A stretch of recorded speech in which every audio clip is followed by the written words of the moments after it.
Hello student, এই ভিডিওতে আমি তোমাদের সামনে আলোচনা করব অ্যাকাউন্টেন্সের একটা ইম্পর্টেন্ট একটা চ্যাপ্টার কোম্পানি অ্যাকাউন্টস নিয়ে।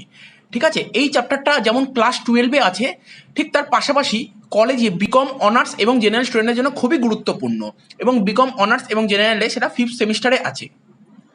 তো এই কোম্পানি অ্যাকাউন্টসটা জানা খুবই জরুরি। গ্র্যাজুয়েশনে একটা সাবজেক্ট আছে, যে সাবজেক্টটার নাম হচ্ছে কর্পোরেট অ্যাকাউন্টিং, যেখানে কিনা পুরোপুরি কোম্পানি বেস। ঠিক আছে, তো এই কোম্পানি সম্পর্কে ডিটেলস কনসেপ্ট না জানলে গ্র্যাজুয়েশনে অঙ্ক করতে খুবই অসুবিধা হবে। এখানে যেমন ক্লাস 12-এ তোমাদের কোম্পানি অ্যাকাউন্টস এর একটা চ্যাপ্টার আছে, ওখানে তোমরা অনেকগুলো চ্যাপ্টারই পেয়ে যাবে। তো যাই হোক, চ্যাপ্টারটার নাম লিখি কোম্পানি অ্যাকাউন্টস।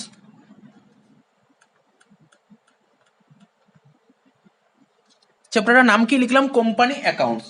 কেউ কেউ কেউ কেউ এই চ্যাপ্টারটাকে বলে থাকে ইস্যু অফ শেয়ার্স। ঠিক আছে, ইস্যু অফ শেয়ার্স। ঠিক আছে, কেউ কেউ এই চ্যাপ্টারটার নাম দিয়েছে ইস্যু অফ শেয়ার্স। বা তোমরা তোমাদের যে বই খুলবে, বই খুলে যে ইন্ডেক্স থাকবে, সেখানে চ্যাপ্টারটার নাম কি লেখা থাকবে?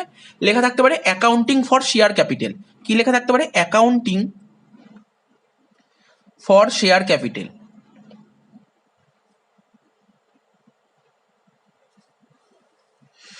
তো এই কোম্পানি অ্যাকাউন্ট যে চ্যাপ্টারটা আছে, চ্যাপ্টারটা যে কি নিউমেরিক্যাল আসবে অর্থাৎ কি কি অঙ্ক সেটা জানার আগে কোম্পানি অ্যাকাউন্ট সম্পর্কে বেসিক যে কনসেপ্টটা আছে সেই কনসেপ্টটা জেনে নিই। আর একটা কথা বলে দিই, এই চ্যাপ্টার নিয়ে দেখা গেছে যে ম্যাক্সিমাম স্টুডেন্ট খুবই ভয় পায়। ঠিক আছে, এই চ্যাপ্টারে বেশ কিছু জার্নাল আছে, সেই জার্নালগুলো অনেকে মুখস্থ করে, তো অনেকের অঙ্কগুলো করতে খুবই অসুবিধা হয়, বা অনেকে দেখা গেছে এই চ্যাপ্টার দিয়ে অঙ্কের সঙ্গে থিওরি অর আসে, অঙ্কটাকে অ্যাভয়েড করে যায়, থিওরির দিকে ফোকাস করে। তো ক্লাস 12-এর স্টুডেন্টদের বলছি, যারা থিওরিতে ফোকাস করছে তারা খুবই ভুল করবে, কারণ গ্র্যাজুয়েশন ওঠাতে এই চ্যাপ্টার অঙ্ক করতেই হবে, তখন তারা প্রবলেমে পড়ে যায়।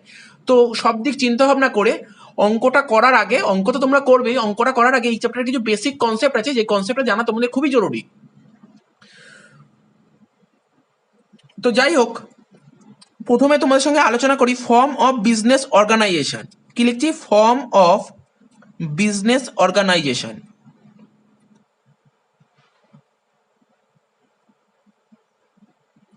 তোমরা ক্লাস 11-এ বিএসটিতে পড়েছিলে ফর্ম অফ বিজনেস অর্গানাইজেশন, মানে বিজনেস অর্গানাইজেশনে কি কি ফর্ম আছে। দেখো, বেসিক্যালি বিজনেস অর্গানাইজেশন অনেকগুলো ফর্মই আছে। বেসিক্যালি যে তিনটে ফর্ম নিয়ে আলোচনা করবো, যেটা আমাদের নিউমেরিক্যাল করতে কাজে লাগে। এক তো তোমার সোল প্রপার্টিশিপ বিজনেস, এর বাংলা হচ্ছে এক মালিকানা কারবার, যেটা তোমরা ক্লাস 11-এ যে অ্যাকাউন্টস করছো পুরোটাই সোল প্রপার্টিশিপ বিজনেসের ওপর। 2 নম্বর হয় পার্টনারশিপ বিজনেস। এই যে আমরা কোম্পানি অ্যাকাউন্ট ধরলাম, কোম্পানি অ্যাকাউন্টসের আগে যতগুলো অ্যাকাউন্টসের ক্লাস নিয়ে আলোচনা করেছি সব পার্টনারশিপ নিয়ে।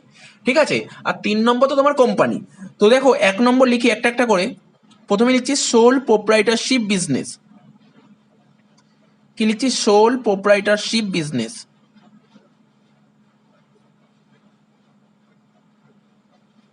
কেউ কেউ এটাকে বলে প্রোপ্রাইটারশিপ বিজনেস। ঠিক আছে, কেউ সোল প্রোপ্রাইটারশিপ বিজনেস বলে, তো কেউ প্রোপ্রাইটারশিপ বিজনেস বলে। এটার মানে হচ্ছে এক মালিকানা কারবার। ঠিক আছে, এক মালিকানা কারবার কি? যেই বিজনেসে একজন মাত্র ওনার থাকবে। ঠিক আছে, কজন ওনার থাকবে? সিঙ্গেল ওনার। যেই বিজনেসে একজন মাত্র ওনার থাকবে সেটাই হচ্ছে তোমার সোল প্রোপ্রাইটারশিপ বিজনেস। মানে একজন ওনার, মানে বিজনেসের রিস্কও নেবে একজন, যে ওনার সেই রিস্ক নেবে, বিজনেসে যা প্রফিট হবে সেই প্রফিট ওই একজন ওনারই নেবে, আর লস হলে ওকেই বিয়ার করতে হবে। ঠিক আছে, আর ক্যাপিটালটা ও একাই দেবে।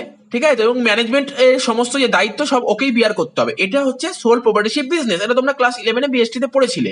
আচ্ছা, তো বিজনেসটাকে যদি গ্রো করতে যায়, বিজনেসটাকে আরেকটু বড় করতে যায়, তাহলে সোল প্রপার্টিশিপ বিজনেস নিশ্চয়ই চলবে না। তখন কি চলে আসে? Next concept, partnership business. কি চলে আসে? Partnership business. তো পার্টনারশিপ বিজনেসে তোমরা কি দেখেছিলে? ঠিক আছে, মিনিমাম মিনিমাম 2 থেকে ম্যাক্সিমাম 20। ঠিক আছে, এই বিজনেসে ওনার কেমন ছিল? মিনিমাম 2 জন। ঠিক আছে, এই বিজনেসে মিনিমাম 2 জন থাকবে, কিন্তু ম্যাক্সিমাম 20 জন। যদিও ব্যাংকিং বিজনেস সেটা কত ছিল? 10 জন ছিল। ঠিক আছে, এই কজন পার্টনার বা এই কজন ওনার মিলে বিজনেসটা করতো। সেক্ষেত্রে কি হতো? ম্যানেজমেন্ট আর একটু ভালো হতো, ক্যাপিটালটাও আর একটু বেড়ে যেত। ঠিক আছে, আর প্রফিটটা ওদের মধ্যে ডিস্ট্রিবিউট হয়ে যেত। তো এই ছিল। কিন্তু তারপরেও যদি বিজনেসটাকে আরো বড় করতে চায়, তোমার মনে হচ্ছে স্যার আরো যে বিজনেসটা বড় করবো, সে কি ধরনের বিজনেস? ধরো ইলেকট্রিসিটি কোম্পানি খুলতে চায়। ঠিক আছে, বা কেউ ধরো রেলের প্রজেক্ট তৈরি করতে চায়, কেউ মেট্রো প্রজেক্ট তৈরি করতে চায়। বা কেউ ধরো কোনো কনস্ট্রাকশন বিজনেসে লিপ্ত হতে চায়, কনস্ট্রাকশন তোমরা দেখতে পাচ্ছ বড় বড় উড়াল পুল হচ্ছে, ব্রিজ তৈরি হচ্ছে, এই সমস্ত কাজে লিপ্ত হতে চায়। তাহলে সেই সমস্ত কাজে লিপ্ত হতে গেলে নিশ্চয়ই এই 2 থেকে 20 জন পার্টনার মিলে বা 2 থেকে 20 জন ওনার মিলে বিজনেস করলে চলবে না। সেক্ষেত্রে সেক্ষেত্রে আরো আরো আরো অনেক লোক লাগবে, ঠিক আছে? তো তো যেই বিজনেসে প্রচুর লোক থাকে, ঠিক আছে, যেই লোকটা আমরা আনলিমিটেড বলতে পারি, ঠিক আছে, তো সেই বিজনেসটাকেই বলা হয় কোম্পানি। তো 3 নম্বর কি হচ্ছে, 3 নম্বর যে অর্গানাইজেশন সেটা হচ্ছে কোম্পানি। এখন এই কোম্পানিটা নিয়ে আমরা ডিটেলসে আলোচনা করব।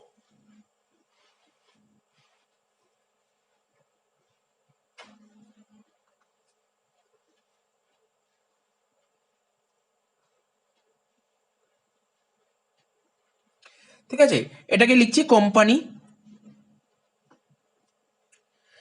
ব্র্যাকেটে লেখো it is form of business entity. It is form of business entity.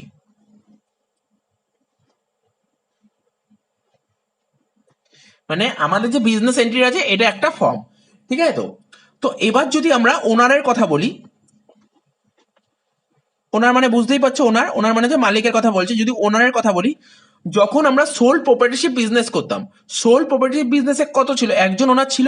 এরপরে যখন আসছিলাম পার্টনারশিপ বিজনেস, পার্টনারশিপ বিজনেসে কজন ওনার থাকতো, মিনিমাম 2 জন ওনার থাকতো। একজন ওনার ছিল, 2 জন ওনার।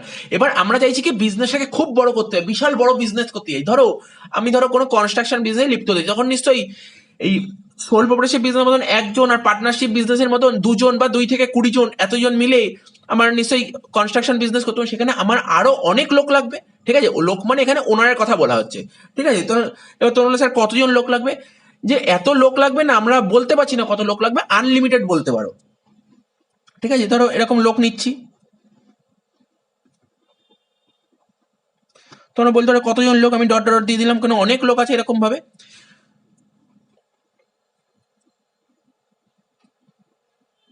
ঠিক আছে? তো বা আমি এখানে লিখে দিলাম, দেখো কি লিখলাম, নো লিমিট, ঠিক আছে? তো তো এতজন মিলে যে বিজনেস শুরু করছে, এই এতজন মিলে, প্রথমে বলেছিলাম সোল প্রোডাকশন বিজনেসে একজন, পার্টনারশিপ বিজনেস 2 থেকে 20 জন, তারপরেও আর আমি বিজনেসটা এতটাই বড় করতে যেখানে প্রচুর লোক লাগবে, প্রচুর ওনার লাগবে, প্রচুর মালিক লাগবে, ঠিক আছে? তো তো এবার কতজন মালিক লাগবে, যেই মালিকের কোনো লিমিট নেই, নো লিমিট, দেখো লিখে দিয়েছি, ঠিক আছে? আর সেই বিজনেসটাই হচ্ছে তোমার কোম্পানি। এবার তোমাদের মনে প্রশ্ন হলো, স্যার আমিও তাহলে মালিক হতে চাই, আমিও তাহলে কোনো কোম্পানির একটা মালিক হতে চাই। তখন তোমরা বললে কি করে মালিক হওয়া যায় কোনো কোম্পানির? তখন দেখো আমি কি বললাম,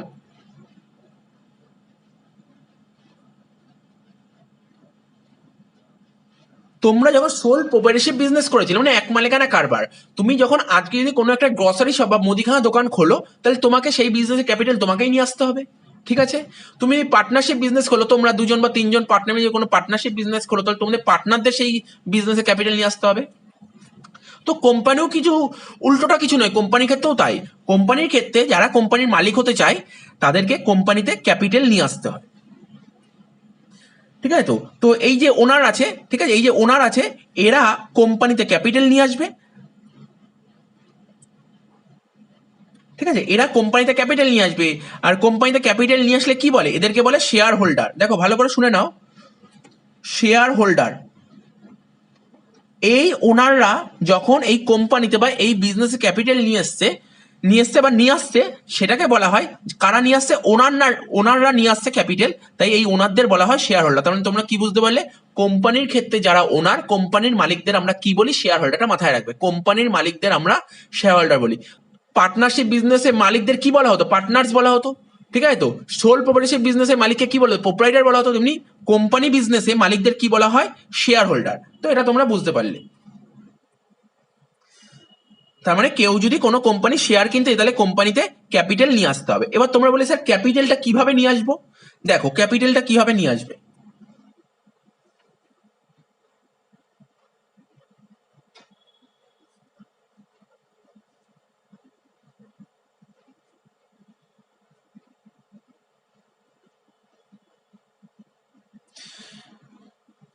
দেখো কোম্পানির মালিক হতে গেলে কোম্পানি তো ক্যাপিটাল নিয়ে আসতে হবে। এবার কোম্পানির ক্যাপিটালটা কিভাবে নিয়ে আসবে সেটা আমি তোমাদের বলছি।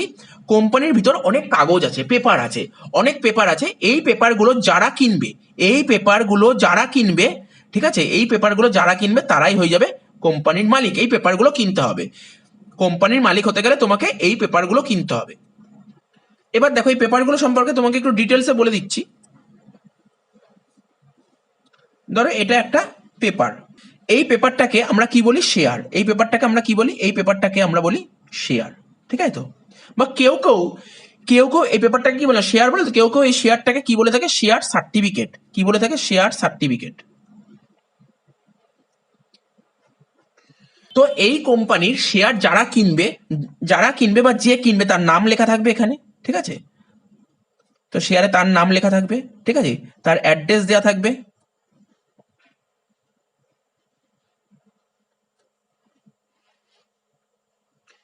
ঠিক আছে তো? এবার এখানে কিছু লেখা থাকবে। কি লেখা থাকবে?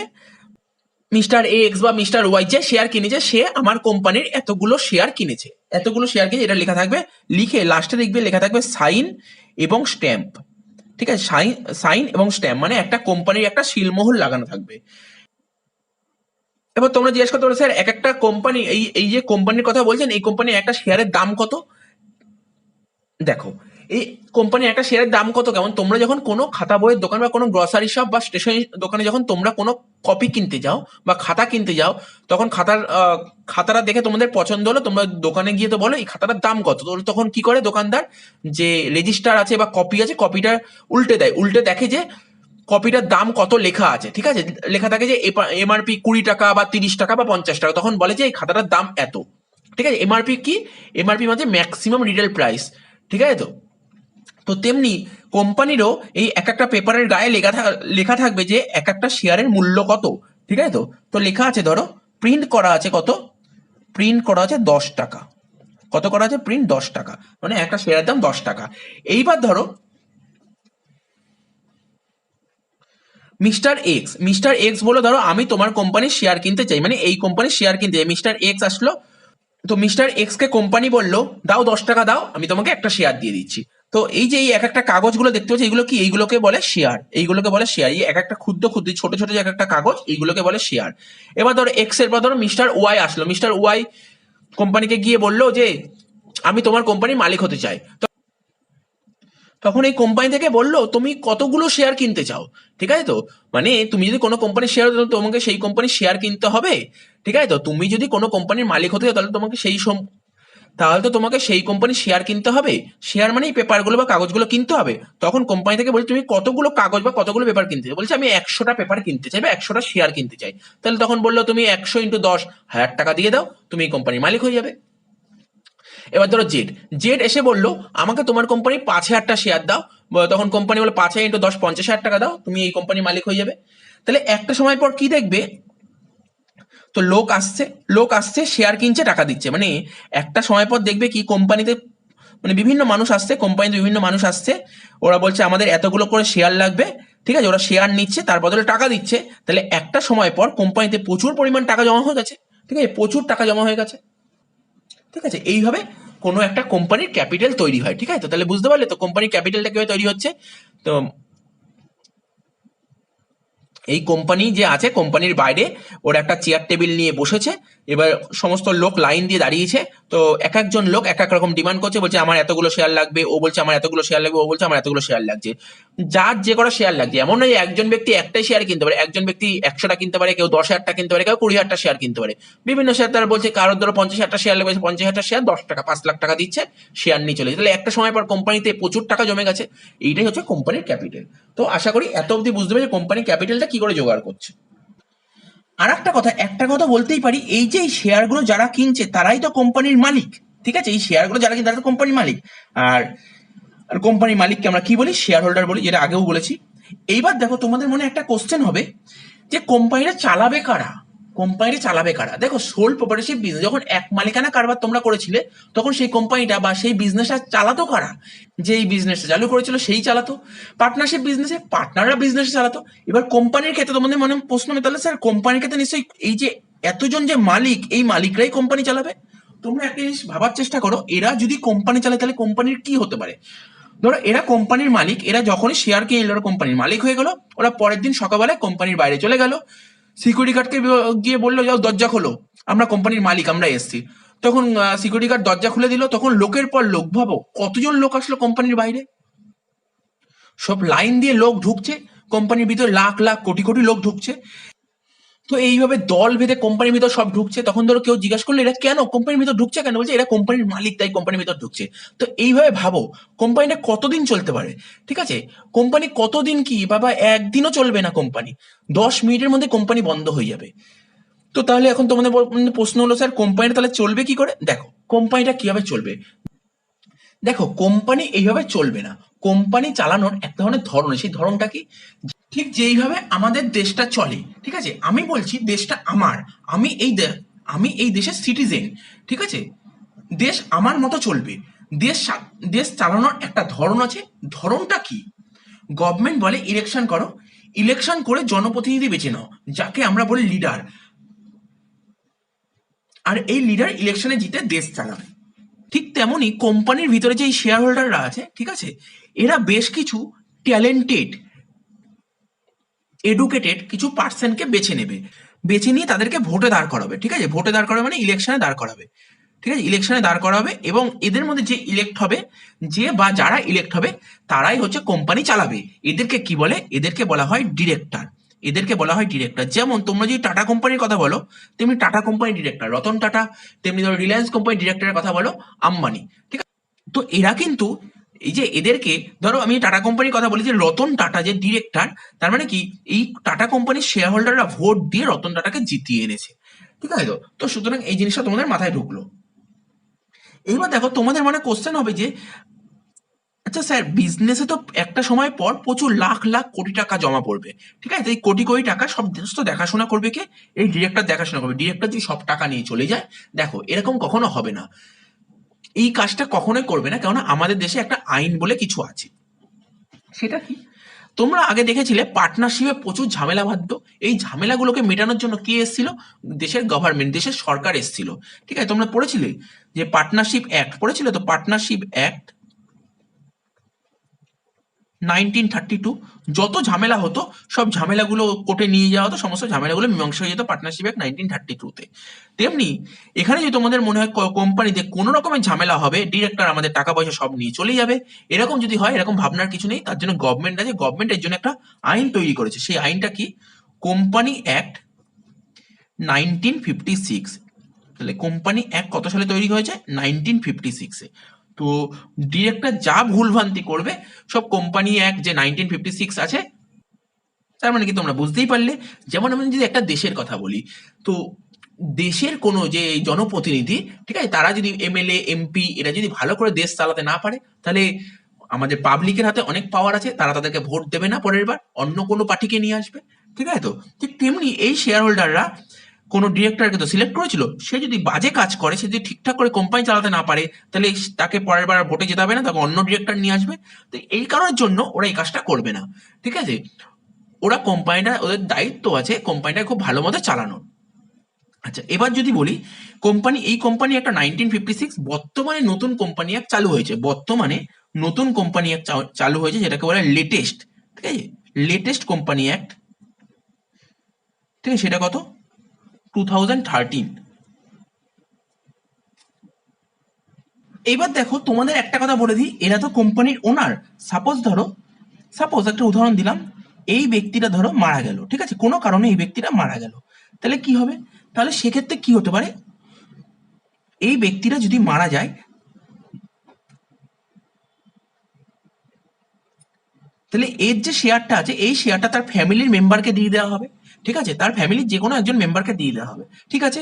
আবার ধরো এরকমও ধরো হতে পারে, সিচুয়েশন দাঁড়াতে পারে, ধরো এই পার্সনটা ও মনে করছে যে এই কোম্পানিতে ও আর মালিকানা থাকতে চায় না, সেক্ষেত্রে কি করবে, ওর শেয়ারটা ও কাউকে বেঁচে দিতে পারে।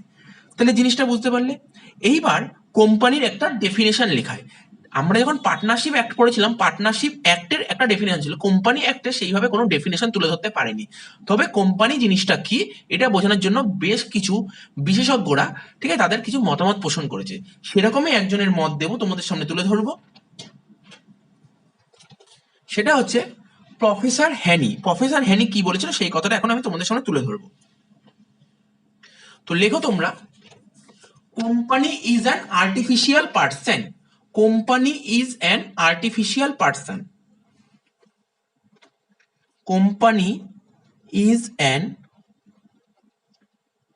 artificial person created by law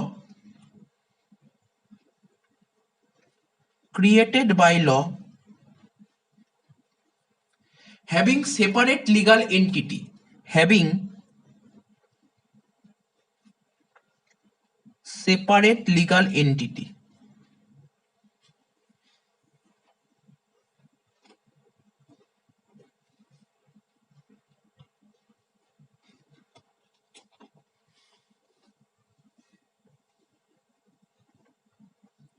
তাহলে কি লিখলাম, company is an artificial person created by law having separate legal entity with a perpetual succession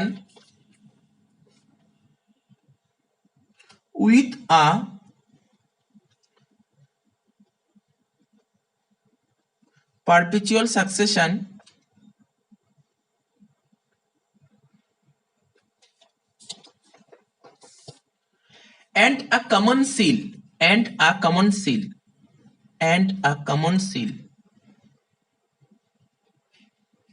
তো কি বলেছে, company is an artificial person.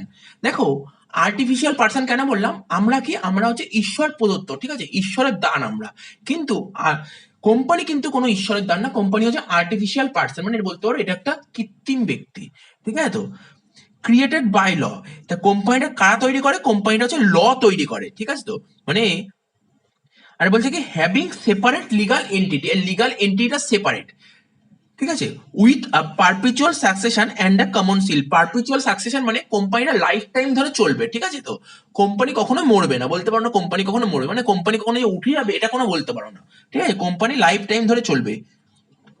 তাই তো বলছিলাম যে কিছুক্ষণ আগে বললাম, কোনো একজন ওনার মানে শেয়ার হোল্ডার, কোনো একজন যদি শেয়ার হোল্ডার মারা যায়, তাহলে কিন্তু কোম্পানি বন্ধ হয়ে যায়। তোমরা কি দেখেছিলে, সোল প্রপার্টিশিপ বিজনেস, এক মালিকানা কারবার, মালিক যদি মারা যায় তাহলে কোম্পানিটা বন্ধ হয়ে যায়। পার্টনারশিপ বিজনেসে একজন পার্টনার যদি মারা যেত, ঠিক আছে, তো তাহলে কোম্পানি বন্ধ হয়ে যেত। কিন্তু কোম্পানির ক্ষেত্রে কিন্তু সেরকম হয় না, একজন শেয়ার হোল্ডার যদি মারা যায় তাহলে কোম্পানি কখনো বন্ধ হবে না, সেক্ষেত্রে তার ফ্যামিলির মেম্বারকে দিয়ে দেওয়া হবে। বা কেউ যদি মনে করে যে আমি আমার কোম্পানিতে আমি আর মালিকানা রাখতে চাই না, তাহলে ও কাউকে শেয়ারটা বেঁচে দিতে পারে। কিছুক্ষণ আগে যে কোম্পানির ডেফিনেশনটা বললাম না, সেখানে সেপারেট লিগাল এন্টিটি বলে একটা কথা বললো, সেই সেপারেট লিগাল এন্ট্রি জিনিসটা কি, চলো একবার বুঝে নিই। ধরো এই সেপারেট লিগাল এন্ট্রি বোঝার জন্য আমরা একটা কেস ল দেখে নিই, ঠিক আছে। সেই কেস লটা কি, সলোমন ভার্সেস সলোমন কোম্পানি লিমিটেডের কেস ল। দেখো প্রথমে দেখো 1 নম্বর পয়েন্ট করেছি তোমাদের বোঝার জন্য, অ্যারন সলোমন, ঠিক আছে।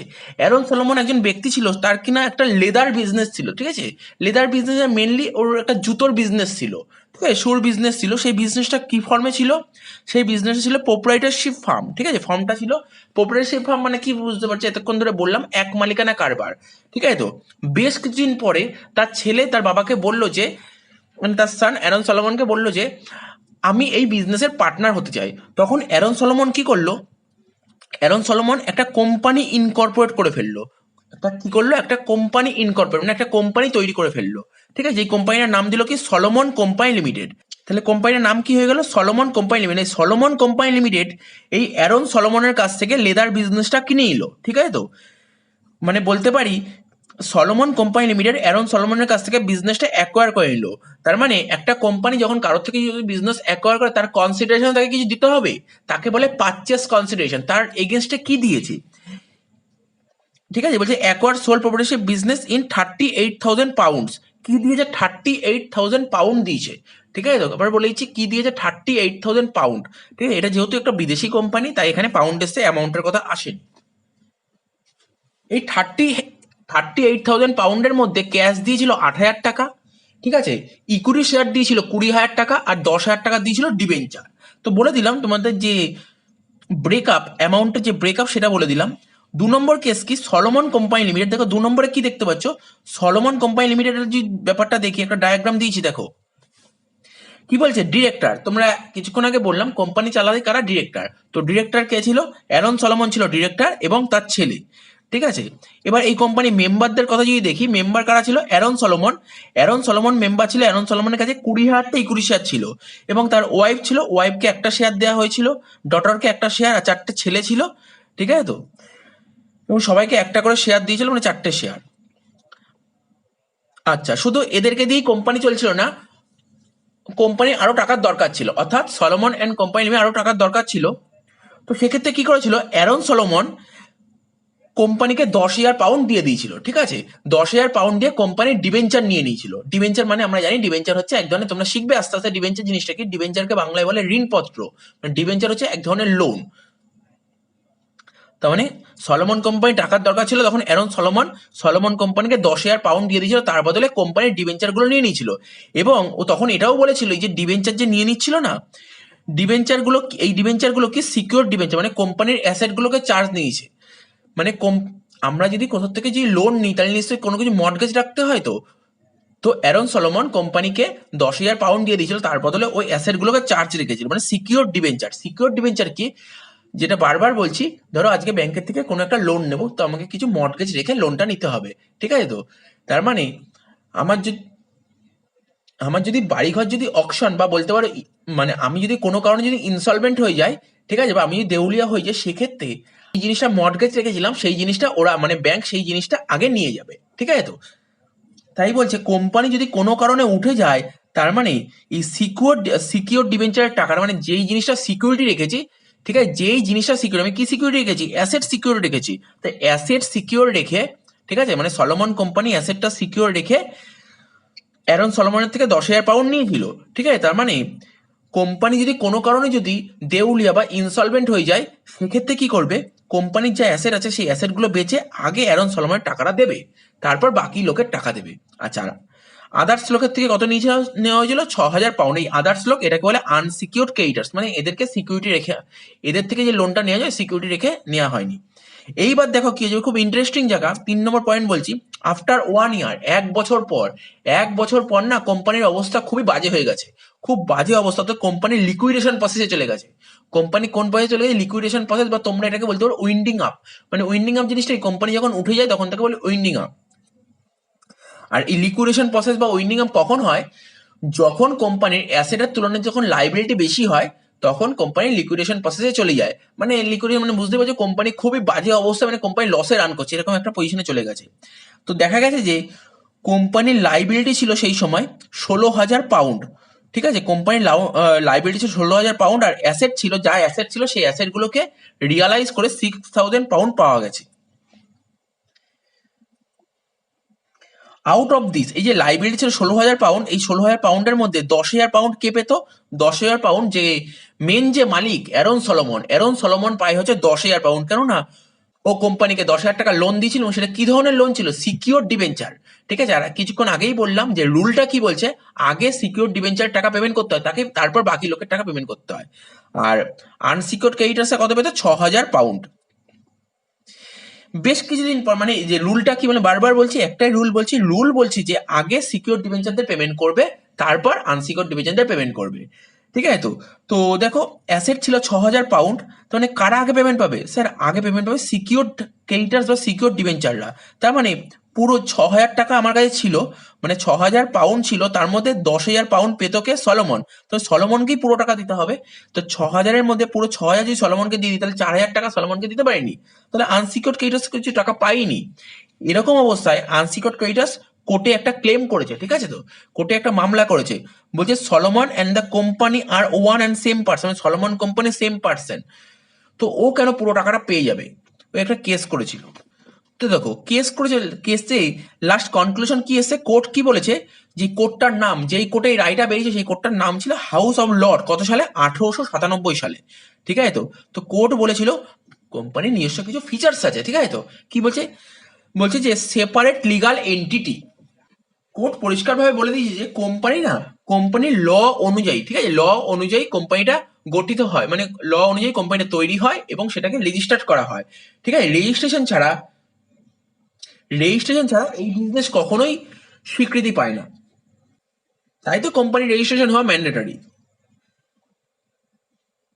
আর রেজিস্ট্রেশনের পর কোম্পানি একটা সেপারেট লিগাল এন্টিটি পেয়ে যায়। আর বলছি কি ডিস্টিং ফ্রম ইটস মেম্বার, এটা মেম্বারদের থেকে আলাদা।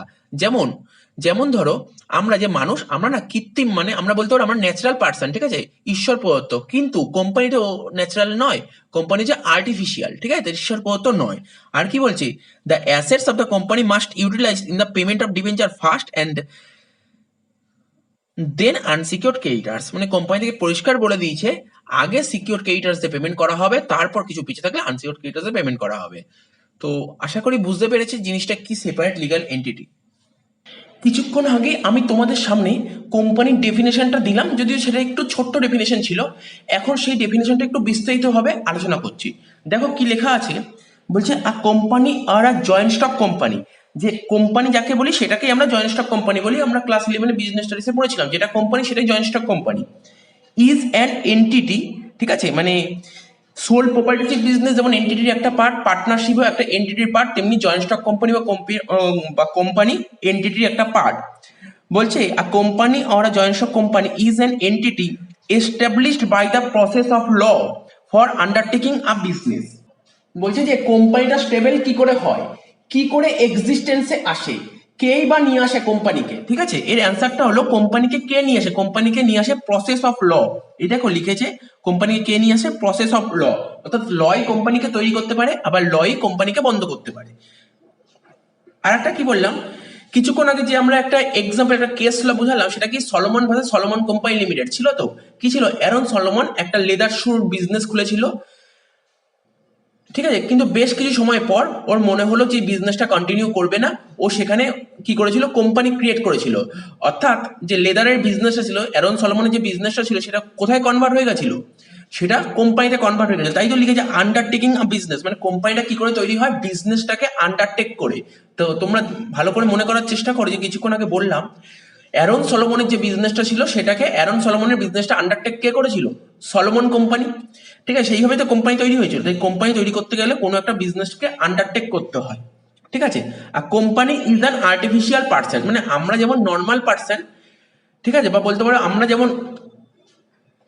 যেমন ন্যাচারাল পার্সন, অর্থাৎ আমরা ঈশ্বর প্রদত্ত, কিন্তু কিন্তু কোম্পানি কিন্তু কখনোই ঈশ্বর প্রদত্ত নয়, কোম্পানি হচ্ছে আর্টিফিশিয়াল পার্সন, ঠিক আছে। তো existing in the eyes of law, ঠিক আছে, আইনের চোখে কোম্পানি হচ্ছে artificial person and distinct from its member, এবং মেম্বারদের থেকে সম্পূর্ণ আলাদা, মেম্বারদের থেকে কোম্পানি পুরোপুরি আলাদা। মানে কোম্পানি যদি একবার তৈরি হয়ে যায়, তখন কোম্পানি যে মেম্বার আর কোম্পানি দুজনেই ডিফারেন্ট হয়ে যায়।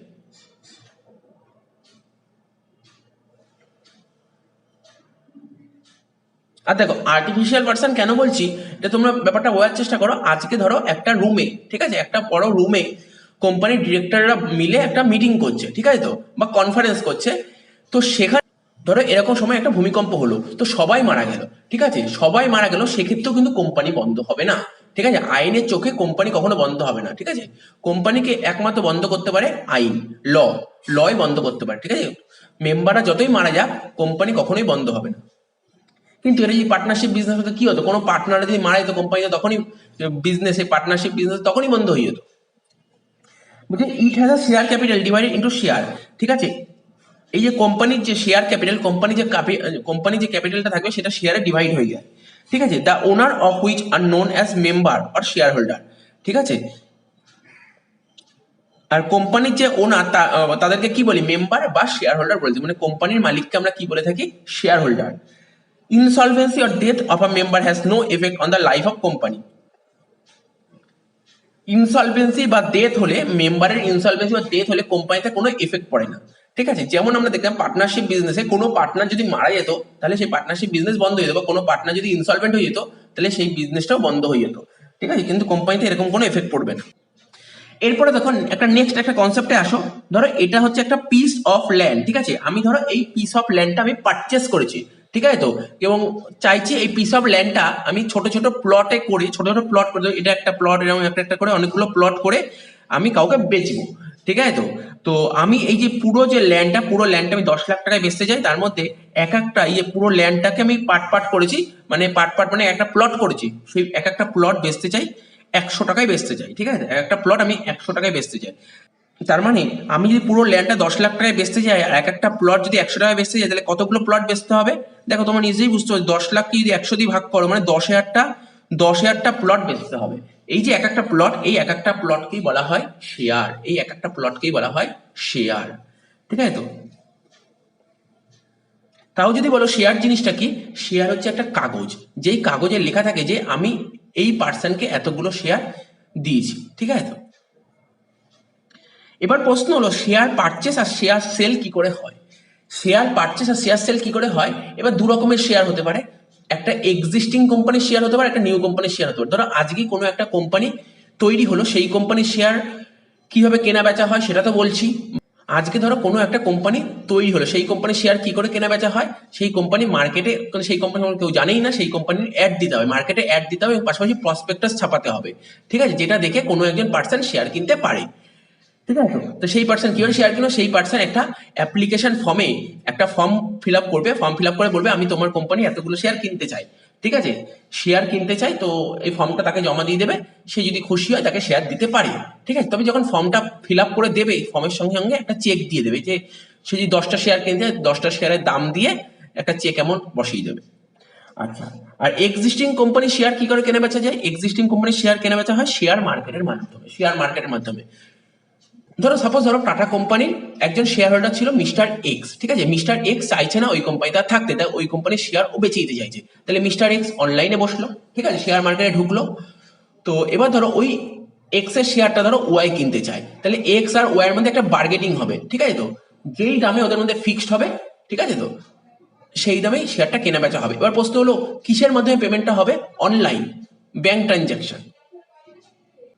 আচ্ছা, এবার দেখো কি লেখা আছে, ধরো এক্স ওয়াই জেড লিমিটেড একটা কোম্পানি, এই কোম্পানি ধরো টোটাল টাকা দরকার 10 লাখ টাকা, এই কোম্পানি চালাতে টোটাল 10 লাখ টাকা ক্যাপিটাল দরকার, ঠিক আছে, এবং ও ধরে নিই যে এক একটা শেয়ারের দাম 100 টাকা করে, তাহলে কতগুলো শেয়ার ওর দরকার? তো 10 লাখ যদি 100 দিয়ে ভাগ করো, তোমার 10,000টা শেয়ার দরকার, আর কি ফেস ভ্যালু। এবার দেখো ফেস ভ্যালু জিনিসটা কি, যেটা বলছিলাম কিছুক্ষণ আগেও বলেছি, তোমরা ধরো কোনো একটা বইয়ের দোকানে বই কিনতে গেছো, ঠিক আছে তো, তো তোমরা গিয়ে জিজ্ঞাসা করো যে কাকু বইটার দাম কত, তো কাকু কি করে বলে সে বইটার দাম, ও বইটা যখন ব্যাক পেজ উল্টায়, ব্যাক পেজ উল্টিয়ে দেখে ওখানে দেখে একটা এমআরপি লেখা আছে, সেই এমআরপি দেখে বলে, ঠিক আছে। তাহলে যে কোনো বইয়ের পেছনে বা যে কোনো জিনিসের মধ্যে তার একটা প্রিন্টেড প্রাইস বা ম্যাক্সিমাম রিটেল প্রাইস লেখা থাকে, সেটাকেই বলা হয় যে তোমরা বলতে পারো সেটাকেই ফেস ভ্যালু বলা হয়। তেমনি শেয়ারের গায়ে যেই ভ্যালুটা লেখা থাকে সেটাকে বলে ফেস ভ্যালু, ঠিক আছে তো।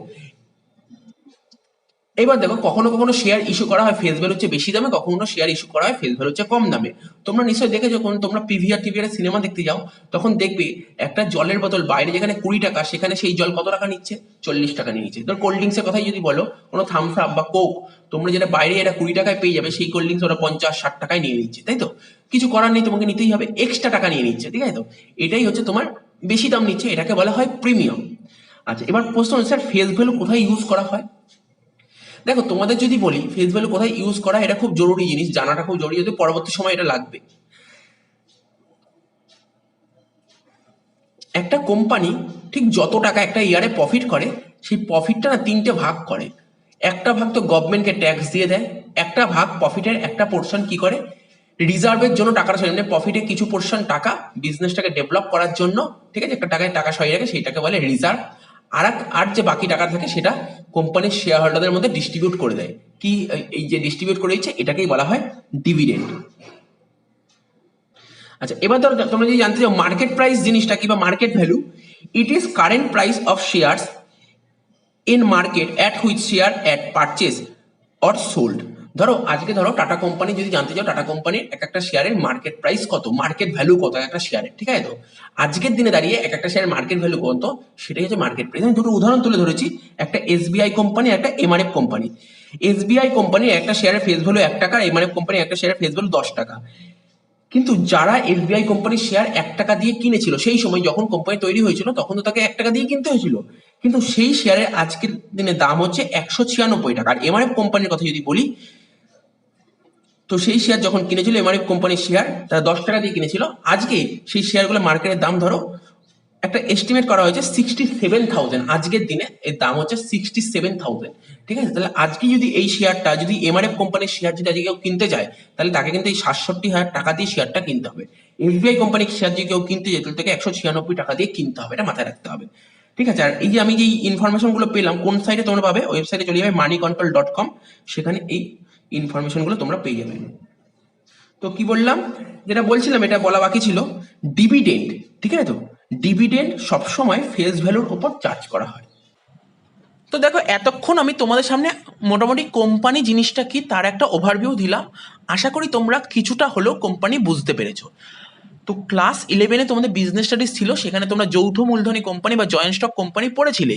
কিছু, আশা করি কিছুটা কনসেপ্ট পেয়েছিলে, বাট এতটা যে ডিটেলস যে কোম্পানির কনসেপ্ট, সেই কনসেপ্টটা হয়তো তোমাদের অতটা ভালো করে বোঝোনি। ঠিক আছে, এই ডিটেলস কনসেপ্টটা তোমরা হয়তো অতটা ভালো করে বোঝোনি। তো এখন মোটামুটি বোঝালাম কোম্পানি জিনিসটাকে, তোমরা ভালো করে বুঝতে পারলে কোম্পানি জিনিসটাকে। এরপরে যখন তোমরা ল পড়বে, ঠিক আছে, তোমরা গ্র্যাজুয়েশনে ল পড়বে, ল সাবজেক্টে, তখন কোম্পানি সম্পর্কে আরো ডিটেলস জানতে পারবে। আমি অতটা ডিটেলসে বললাম না, মোটামুটি একটা ওভারভিউ দেওয়ার চেষ্টা করলাম। এবার কোম্পানি রিলেটেড কয়েকটা কথা তোমাদের লিখিয়ে দিই। লেখো, প্রথম পয়েন্টটা তোমরা কি লিখবে? 1 নম্বর লেখো, company has to mention, company has to mention to the government, company has to mention to the government, ব্র্যাকেটে লেখো, memorandum of association, memorandum of association.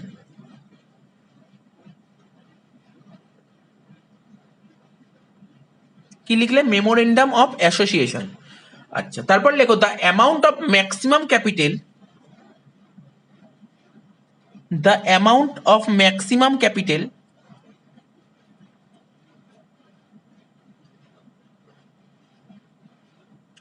that can be issued,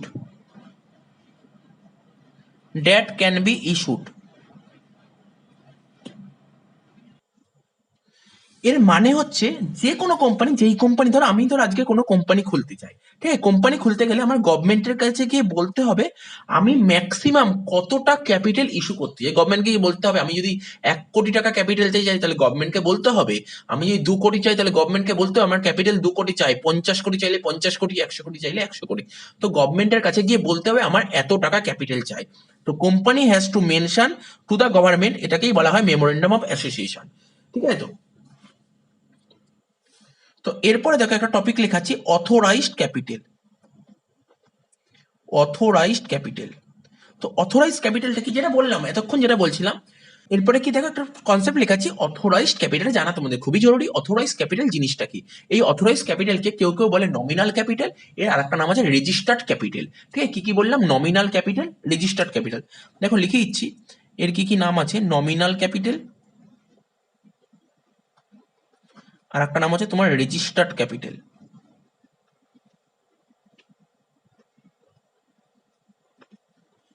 তাহলে এতগুলো নাম আছে। এবার তোমরা বলতে পারো স্যার অথরাইজ ক্যাপিটাল জিনিসটা কি? দেখো, অথরাইজ ক্যাপিটাল কি, আমি ধরো যেই কোম্পানিটা খুলতে যাচ্ছি সেই কোম্পানির ম্যাক্সিমাম কত টাকা ক্যাপিটাল হতে পারে, সেটাই হচ্ছে অথরাইজ ক্যাপিটাল। ধরো আমি গভর্নমেন্টের কাছে গিয়ে বললাম, গভর্নমেন্টের কাছে বললাম আমি এই কোম্পানিটা খুলতে চাই। তো তখন গভর্নমেন্ট বলে কোম্পানিটার নাম কি, কি কোম্পানি, কিসের, এই কোম্পানিটা কি পাবলিকের জন্য কি ভালো হবে, সমাজের পক্ষে কি ভালো এই জিনিসটা। আমি হচ্ছে কনস্ট্রাকশন বিজনেস করতে চাই, অর্থাৎ মানে যে সমস্ত বড় বড় উড়ালপুল হয় সেই বিজনেস করতে চাই। তখন গভর্নমেন্ট বলে বাহ, এটা তো ভালো কাজ। তো গভর্নমেন্ট আমাকে জিজ্ঞেস করলো তুমি কত টাকার ক্যাপিটাল চাও। তখন আমি বললাম আমার 5,000 কোটি টাকার ক্যাপিটালের পারমিশন চাই। তো ঠিক আছে, গভর্নমেন্ট বললো, গভর্নমেন্ট দেখলো, দেখে চিন্তা ভাবনা করে বললো ঠিক আছে তোমাকে 5,000 কোটি টাকার পারমিশন দেবো। এই যে গভর্নমেন্ট আমাকে ম্যাক্সিমাম যত টাকার পারমিশন দেবে সেটাই হচ্ছে অথরাইজ ক্যাপিটাল। তো আশা করি বুঝতে পেরেছো কি বললাম, ম্যাক্সিমাম পারমিশন,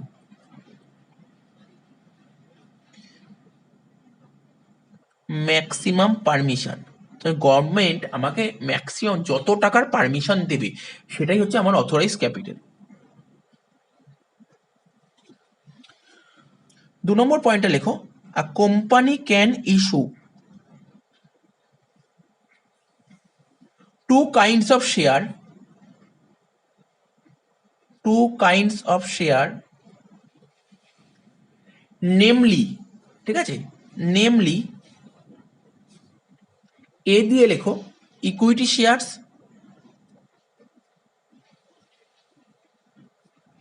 অ্যান্ড বি দিয়ে লেখো প্রেফারেন্স শেয়ারস।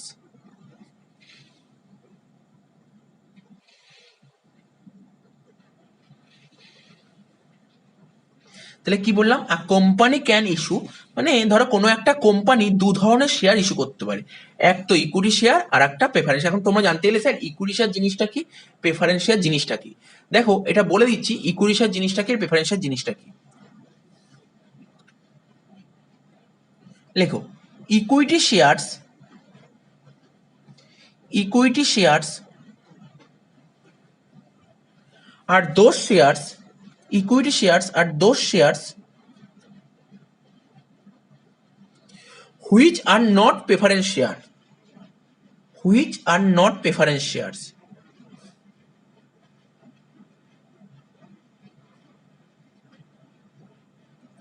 তাহলে ইকুইটি শেয়ার কোনগুলো, ইকুইটি শেয়ার বলতে সেই শেয়ারকে বোঝায় যেইগুলো প্রেফারেন্স শেয়ার নয়, সেইগুলোই ইকুইটি শেয়ার। তাহলে এবার যদি আমি তোমাদের বলে দিই প্রেফারেন্স শেয়ার জিনিসটা কি, তাহলে তো বুঝতে পারবে ইকুইটি শেয়ার কোনগুলো।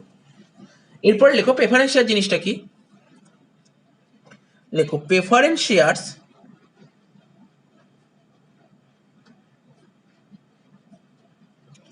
are those shares which have two preferential right, which have two preferential right, two preferential right over equity shares, over equity shares।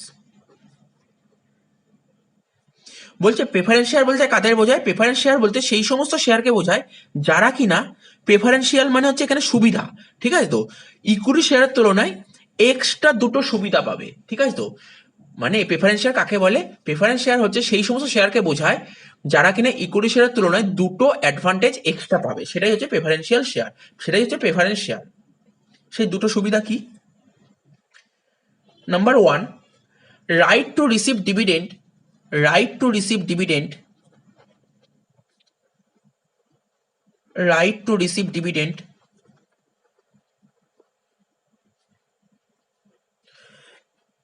at given rate, at given rate, given এর ব্র্যাকেটে লিখে রাখো fixed, ঠিক আছে,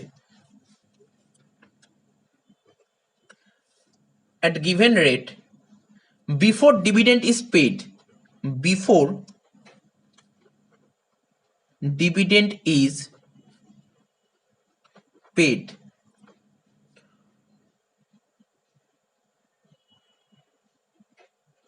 of equity shares। তাহলে কি বলেছে, বলছে যে দুটো সুবিধার মধ্যে এক নম্বর সুবিধা কি বলছে, রাইট টু রিসিভ ডিভিডেন্ড, মানে প্রেফারেন্স শেয়ার হোল্ডাররা একটা ফিক্সড রেটে ওরা ডিভিডেন্ড পাবেই, ঠিক আছে। ইকুইটি শেয়ার হোল্ডারদের ডিভিডেন্ড দেওয়ার আগে এই ডিভিডেন্ডটা প্রেফারেন্স শেয়ার হোল্ডারদের দিতে হবে, এটা ফিক্সড রেটে দিতে হবে, ঠিক আছে। তোমরা যখন পরবর্তী সময় যখন অঙ্কগুলো করবে বা প্রেফারেন্স শেয়ার ক্যাপিটাল লেখা থাকবে, দেখবে তার আগে একটা পার্সেন্টেজ বসানো থাকে, সেটা হচ্ছে ফিক্সড রেটে এই ডিভিডেন্ডটা দেওয়া হবে। আর নাম্বার টু কি বলছে, right two repayment of capital, right to repayment of capital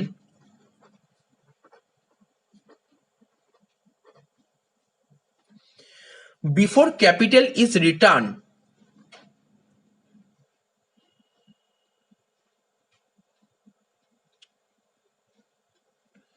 before capital is returned to equity shares। এই লাইনটার মানে কি বলেছে, বলতে চাইছে যে যে প্রেফারেন্স শেয়ার হোল্ডার আছে না, ওদের ক্যাপিটালটা শোধ করে দিতে হবে, ওদের ক্যাপিটালটা শোধ করে দিতে হবে ইকুইটি শেয়ারের ক্যাপিটালটা শোধ করার আগে, ঠিক আছে। ইকুইটি শেয়ার ক্যাপিটালটা কখন শোধ করি, যখন কোম্পানি উঠে যায়, যখন কোম্পানি উঠে যায় তখন ইকুইটি শেয়ার হোল্ডার ক্যাপিটালটা, ইকুইটি শেয়ার হোল্ডারদের ক্যাপিটালটা শোধ করা হয়। তো ব্যাকেট লিখে রাখো উইন্ডিং আপ, উইন্ডিং আপ মানে হচ্ছে কোম্পানি যখন উঠে যায়,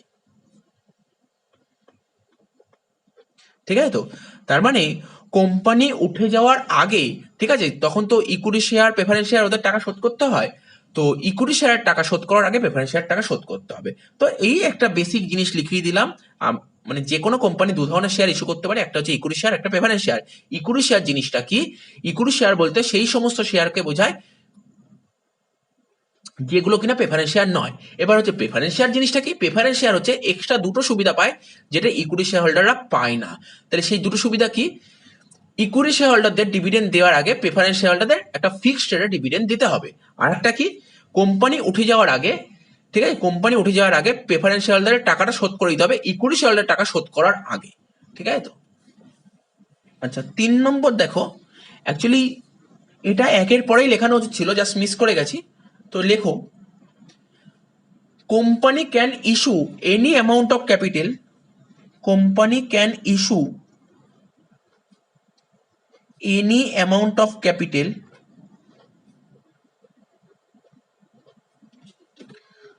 company can issue any amount of capital up to authorized capital, up to authorized capital,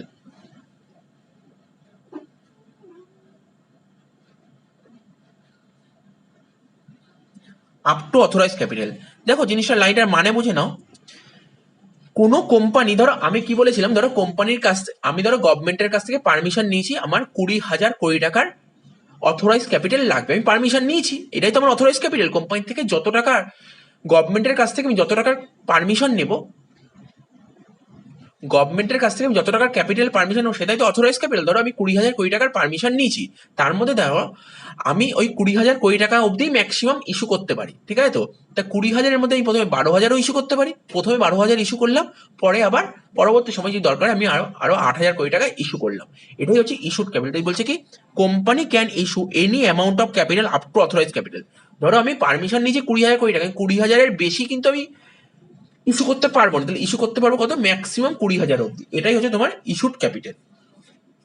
তো এটাকে কি বলে? Issued capital.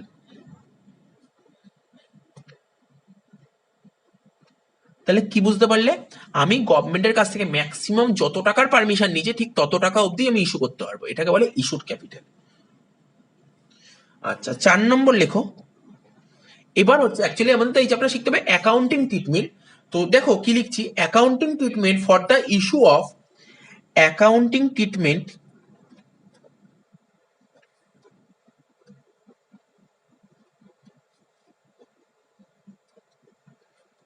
for the issue of both kind of shares is same, both kind of shares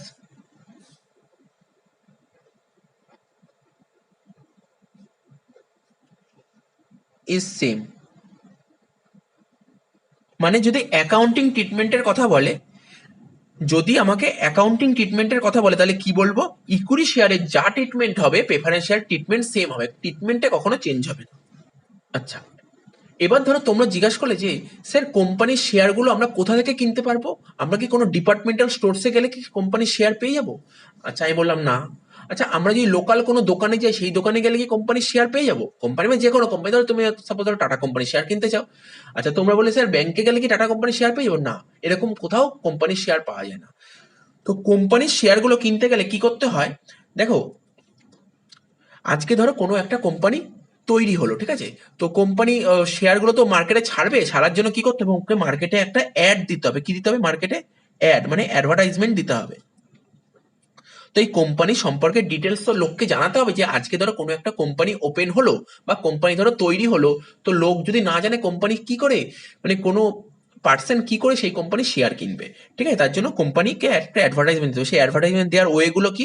টিভিতে add দিতে পারে, radio স্টেশনে add দিতে পারে, নিউজে অ্যাড দিতে পারে, আর নিউজ পেপারে অ্যাড দিতে পারে, ঠিক আছে? এইসবের মাধ্যমে অ্যাড দিতে হবে। এখন তো আরো বেরিয়েছে, আরো বিভিন্ন মিডিয়া বেরিয়েছে, ঠিক আছে তো? সেই সমস্ত বা সোশ্যাল সাইট আছে, সোশ্যাল নেটওয়ার্কিং সাইট আছে, সেই সব সাইটে অ্যাড দিতে পারে। তো এতগুলোর মাধ্যমে অ্যাড দিতে হবে। আচ্ছা, অ্যাড দিলে কি মনে হয়, আজকে ধরো কোনো কোম্পানি খুলবে, সেই কোম্পানি অ্যাড দিয়ে, তাহলে কি তুমি শেয়ার কিনতে চলে যাবে?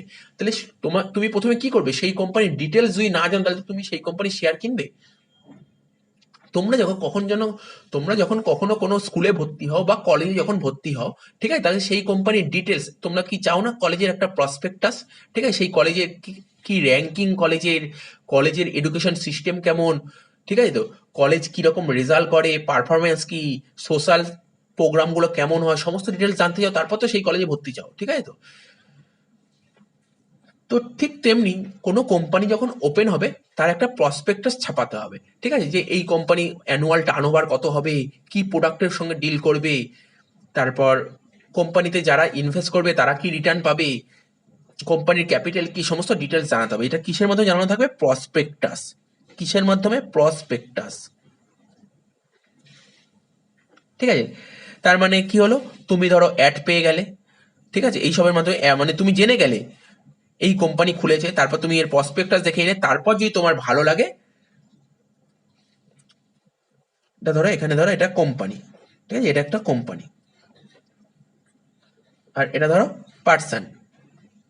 তোমার যদি ভালো লাগে তখন তুমি এই কোম্পানিতে তুমি লেটার লিখবে, বলবে যে আমি মানে তোমার কোম্পানিতে আমি শেয়ার কিনতে চাই, মানে তোমার কোম্পানি শেয়ার আমি কিনতে চাই, তুমি লেটার লিখবে, ঠিক আছে তো, লেটার লিখবে।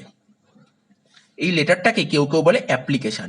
তোমরা মনে করার চেষ্টা করো, তোমরা যখন স্কুল বা কলেজে ভর্তি হয়েছিলে তখন কি করতে? ফর্ম ফিল আপ করতে, ঠিক আছে তো। ফর্ম ফিল আপ করতে মানে কি? অ্যাপ্লিকেশন ফর্ম ফিল আপ করতে না?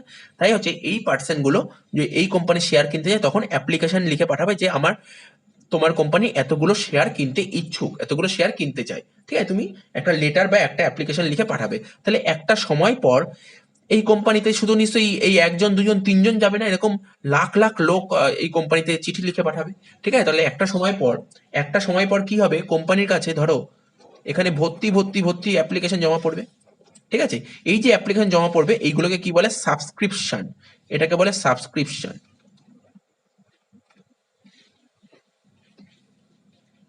ঠিক আছে তো। সাপোজ ধরো, ধরো এই কোম্পানির কি আছে, এই কোম্পানি চায় মার্কেটে 1,00,000টা, মার্কেটে 1,00,000টা শেয়ার ছাড়তে, মার্কেটে কতগুলো শেয়ার ছাড়তে? 1,00,000টা শেয়ার ছাড়তে চাই কোম্পানি, ধরো মার্কেটে 1,00,000টা শেয়ার ছাড়তে চায়, ঠিক আছে তো। কিন্তু কিন্তু ধরো ওর কাছে ধরো অ্যাপ্লিকেশন জমা পড়েছে 1,50,000, কতগুলো অ্যাপ্লিকেশন জমা পড়েছে? 1,50,000, 1,50,000 জমা পড়তে পারে। ওর কাছে অ্যাপ্লিকেশন 70,000 জমা পড়তে পারে, ওর কাছে অ্যাপ্লিকেশন 1,00,000ই জমা পড়তে পারে। তার মানে কি, এই কোম্পানিটা মার্কেটে 1,00,000টা শেয়ার ছাড়তে চায়, ওর কাছে যদি 1,00,000টা শেয়ারই যদি জমা পড়ে, মানে 1,00,000টা অ্যাপ্লিকেশন ফর্মে যদি জমা পড়ে, তখন তাকে বলে ফুল, মানে ও যা চেয়েছে তাই জমা পড়েছে। আচ্ছা, ও ধরো মার্কেটে 1,00,000টা শেয়ার ছাড়তে চায় কিন্তু ওর কাছে ধরো অ্যাপ্লিকেশন ফর্ম জমা পড়ে 1,50,000, তার মানে বেশি জমা পড়েছে, এটাকে বলে ওভার, ঠিক আছে। আর যদি কম জমা পড়ে তাকে বলে আন্ডার।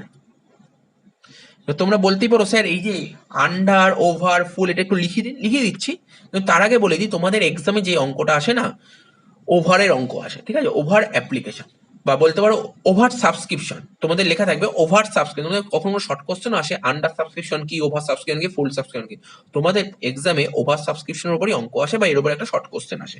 তো তোমরা জানতে চাইলে আন্ডার সাবস্ক্রিপশন কি, ওভার সাবস্ক্রিপশন কি, ফুল সাবস্ক্রিপশন কি, এটা একটু লিখিয়ে দিচ্ছি। লেখো, whenever shares are offered, লেখো whenever shares are offered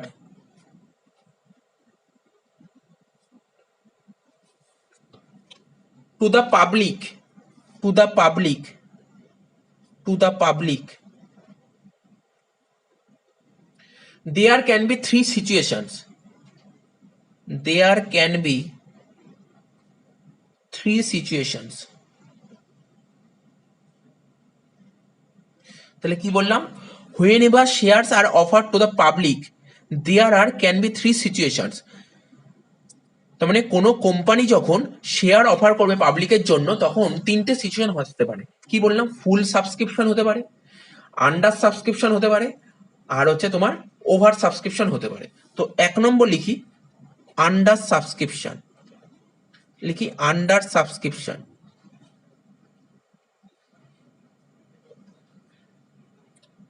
লেখো when number of application, when number of application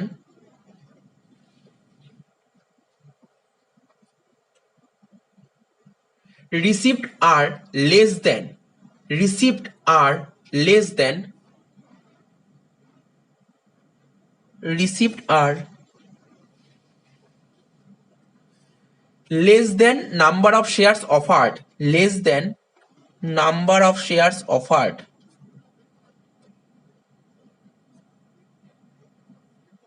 by the company.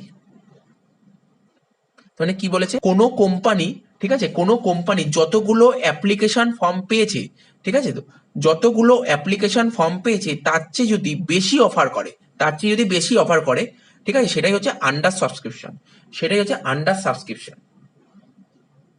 তো দেখো এক্সাম্পলটা লিখিয়ে দিই, এর একটা এক্সাম্পল লিখিয়ে দিই তাহলে বুঝতে সুবিধা হবে। লেখো company offered, company offered 50 lakh shares, 50 lakh shares, but application are received, but application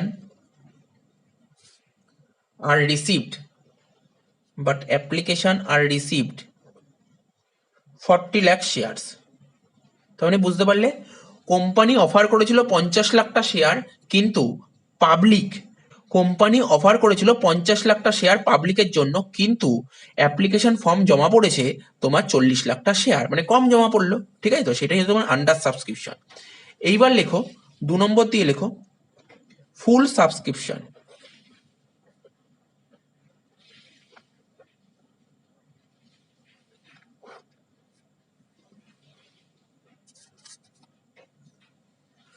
when number of application, when number of application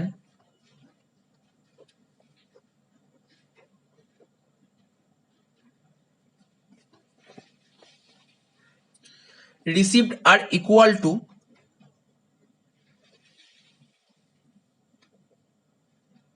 received are equal to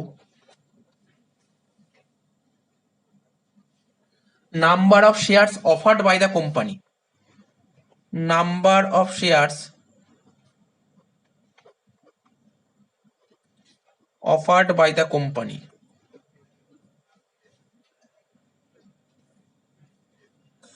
বলছে when number of application received are equal to number of shares offered by the company, মানে কোনো company যতগুলো share offer করেছিল পাবলিকের জন্য ঠিক ততগুলোই যদি share বা বলতে পারো ততগুলোই যদি অ্যাপ্লিকেশন ফর্ম জমা পড়ে তাকে বলে ফুল সাবস্ক্রিপশন। এর একটা এক্সাম্পল নেওয়া যাক। এক্সাম্পল আমরা কি দিতে পারি, দেখো কোম্পানি অফার করেছিল 50 লাখ শেয়ার্স, কোম্পানি অফার করেছিল 50 লাখ শেয়ার্স, ঠিক আছে, তো আর ধরো অ্যাপ্লিকেশন রিসিভড হয়েছে 50 লাখ শেয়ার্স, অ্যাপ্লিকেশন ধরো রিসিভড হয়েছে 50 লাখ শেয়ার্স, এটা হচ্ছে তোমার ফুল সাবস্ক্রিপশন। 3 নম্বর মানে লাস্ট বলতে পারো এটা, এটা হচ্ছে ধরো তোমার ওভার সাবস্ক্রিপশন, এটা খুব ইম্পর্টেন্ট, এটাই তোমাদের এক্সামে আসে। তাহলে কি লিখতে পারো, এটা তোমরা নিজেরাই লিখতে পারবে। দেখো when number of application, when number,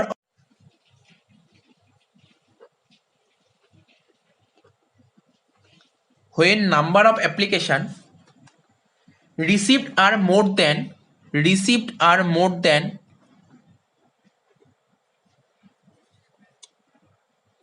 are more than, received are more than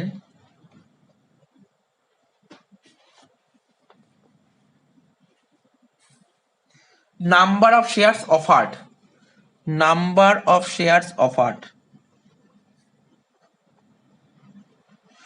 বলছে যখন কোনো কোম্পানি নাম্বার অফ অ্যাপ্লিকেশন বা বলতে পারো অ্যাপ্লিকেশন ফর্ম যতগুলো রিসিভ করেছে, ঠিক আছে, তো যতগুলো রিসিভ করেছে মানে ও যতগুলো অফার করেছিল তার চেয়ে যদি বেশি রিসিভ করে, একটা কোম্পানি যতগুলো শেয়ার অফার করেছিল তার তুলনায় যদি বেশি শেয়ার রিসিভ করে সেটাকে বলে ওভার সাবস্ক্রিপশন, ঠিক আছে, তো ধরো আমি যদি একটা এক্সাম্পলে আসি, ধরো অ্যাপ্লিকেশন রিসিভড হয়েছে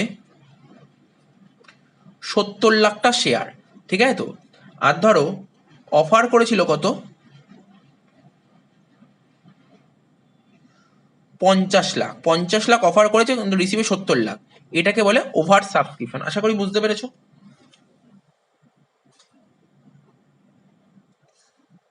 আচ্ছা ধরো যে এক্সাম্পলটা দিয়েছিলাম, ঠিক আছে, তো এই কোম্পানির ঠিক আছে, এই কোম্পানি চায় মার্কেটে 1,00,000টা শেয়ার ছাড়তে, ঠিক আছে, বা বলতে পারো 1,00,000টা শেয়ার ইস্যু করতে পাবলিকের জন্য। এটাকে বলে হচ্ছে সাপ্লাই। মানে কোম্পানির কাছে আছে হচ্ছে 1,00,000টা শেয়ার, কিন্তু এইগুলো ডিমান্ড, এইগুলো হচ্ছে ডিমান্ড। কেন ডিমান্ড? পাবলিকের, ধরো পাবলিকের কখনো কখনো 1,00,000টা শেয়ার চাই, ঠিক আছে, কখনো কখনো পাবলিকের 1,50,000 শেয়ার চাই, কখনো কখনো পাবলিকের 70,000 শেয়ার চাই, ঠিক আছে। তো কোম্পানির কাছে 1,00,000টা শেয়ার আছে, ঠিক আছে, কোম্পানির কাছে 1,00,000টা শেয়ার আছে, কিন্তু পাবলিক ডিমান্ড করে 1,50,000টা শেয়ার। তাহলে কোম্পানিকে যা শেয়ার আছে পাবলিক তার চেয়ে বেশি ডিমান্ড করেছে, সেক্ষেত্রে কোম্পানির এক একটা শেয়ারের যা দাম, কোম্পানি তার চেয়ে বেশি দামে শেয়ার বেচবে, ঠিক আছে, তার চেয়ে বেশি দামে শেয়ার বেচবে। আমি মনে করি কোম্পানির একটা শেয়ারের দাম 10 টাকা, ঠিক আছে, তো কোম্পানি সেই শেয়ারগুলো কি করবে, একটু বেশি দামে, 10 টাকার চেয়ে একটু বেশি দামে বেচার চেষ্টা করবে, অর্থাৎ বেশি দামে বেচবে, মানে এটাকে বলে প্রিমিয়াম, প্রিমিয়ামে বেচবে। আচ্ছা, কোম্পানির কাছে, কোম্পানি চায় মার্কেটে 1,00,000টা শেয়ার ছাড়তে, কিন্তু পাবলিক ডিমান্ড করেছে 70,000টা শেয়ার। মানে কোম্পানি চায়, মানে পাবলিক চায় না এই কোম্পানির শেয়ার কিনতে, তাহলে তখন কোম্পানি কিসে ছাড়বে? কোম্পানি তখন ডিসকাউন্টে ছেড়ে দেবে শেয়ার, ঠিক আছে। আর কোম্পানি চায় মার্কেটে 1,00,000টা শেয়ার ছাড়তে, পাবলিক 1,00,000টা শেয়ারই কিনতে চায়, তখন সেটা 10 টাকাতেই ছাড়বে। তো দেখো, যেটা বলছিলাম সেই উদাহরণটাই আসি, সেটাই আসি। এক একটা শেয়ার, ঠিক আছে, এক একটা শেয়ারের অরিজিনাল প্রাইস, ঠিক আছে, এক একটা শেয়ারের অরিজিনাল প্রাইস, ঠিক আছে, একটা শেয়ারের অরিজিনাল প্রাইস ধরো আমি ধরলাম 10 টাকা, কি ধরলাম, একটা শেয়ারের অরিজিনাল প্রাইস 10 টাকা, সাপোজ ধরলাম 10 টাকা।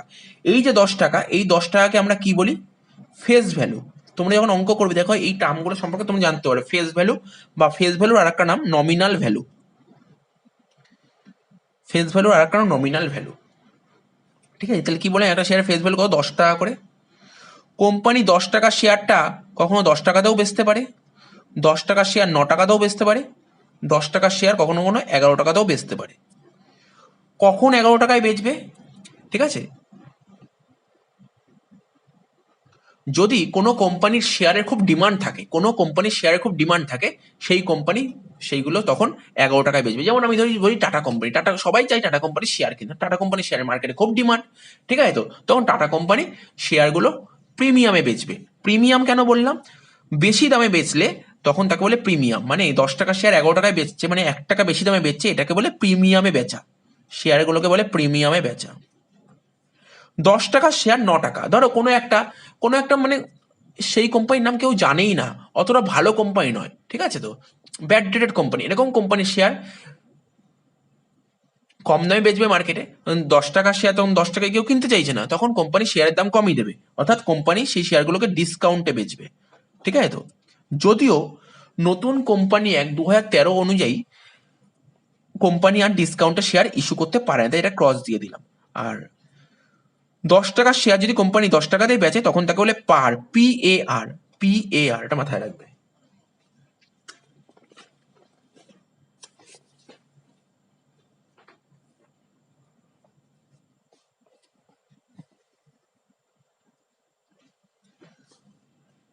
তো দেখো এখানে একটা কথা লিখেইছি, লেখো অ্যাজ পার কোম্পানি অ্যাক্ট 2013, লেখো as per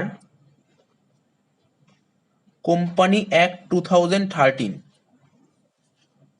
as per company act 2013, a company can issue, a company can issue, ঠিক আছে, a company can issue of shares either at par or at premium। তাহলে যে লেটেস্ট কোম্পানি অ্যাক্ট বেরিয়েছে 2013, সেই company অ্যাক্টে কি বলেছে? Company হয় share issue করবে পারে অথবা প্রিমিয়ামে, এছাড়া কোম্পানি কখনো ডিসকাউন্টে শেয়ার ইস্যু করতে পারে না।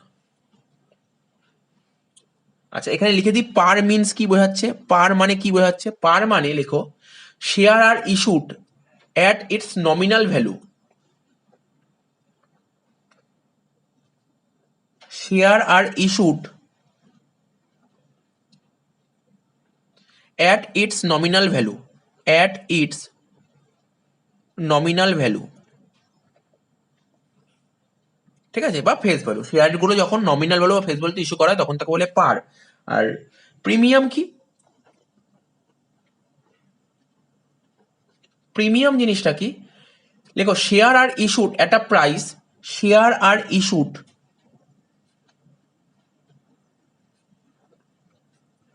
at a price, share are issued at a price more than its face value, more than its face value। ঠিক আছে, শেয়ারগুলো যখন ইস্যু করা হবে ফেস ভ্যালুর চেয়ে বেশি দামে ইস্যু করা হয় তখন তাকে বলে প্রিমিয়াম। আচ্ছা, আর একটা স্পেশাল নোট তোমরা লিখতেই পারো, লেখো as per company act 2013, as per company act 2013, company are not allowed, company are not allowed to issue, company are not allowed to issue